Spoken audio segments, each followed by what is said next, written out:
বসন্ত বললেই চোখ বুঝলে যেটা আমরা অনুভব করি তা হলো অপরূপা প্রকৃতির মোহময় রূপ, যা স্পর্শে থমকে যায় সময়ের যাত্রাপথ।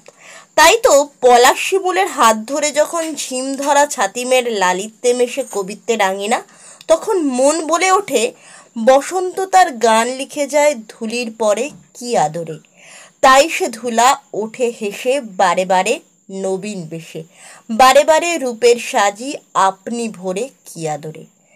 বসন্তের এই রঙিন দিনগুলোকে আরও প্রাণবন্ত করে তুলতে গত ৩০শে মার্চ রবিবার সৌরভীর প্রাণপুরুষ মাননীয় স্বপন কুমার ঘোষের অভিভাবকত্বে তারই সুযোগ্য ছাত্রছাত্রীরা দেবযানী ভট্টাচার্য ডান্স একাডেমির প্রাণ প্রতিমা মাননীয়া দেবযানী ভট্টাচার্যের ছাত্রীদের সঙ্গে নিয়ে দক্ষিণ কলকাতার বালিগঞ্জ ইনস্টিটিউটের সুনীল আর্ট গ্যালারি এবং সেমিনার হলে আয়োজন করেছিল মনোমুগ্ধকর সন্ধ্যা, যার এক এক তারাখচিত অঙ্গ হিসেবে ছিল সৌরভীর শিক্ষয়িত্রীদের থমকে দেওয়া রবি ঠাকুরের গান, সঙ্গে সেই সুরের তালে তালে সঙ্গত দিতে কোমর বেঁধে প্রস্তুত ছিল দেবযানী ভট্টাচার্য ডান্স একাডেমির ছাত্রীরা।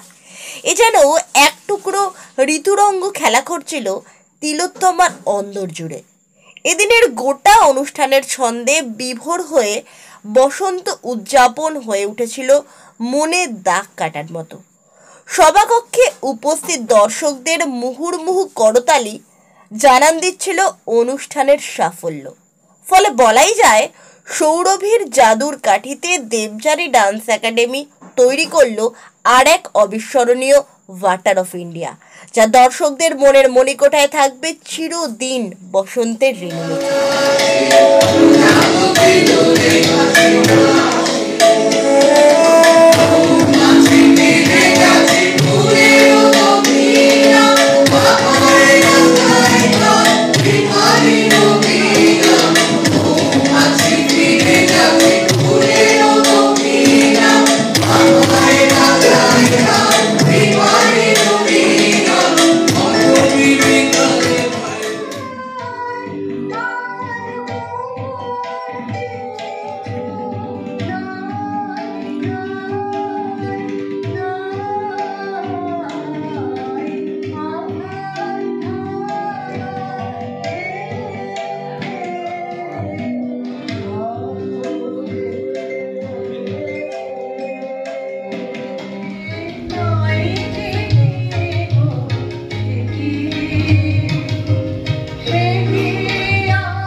আপনারা দেখছেন সমাজ বার্তা, মানুষের সাথে, মানুষের পাশে।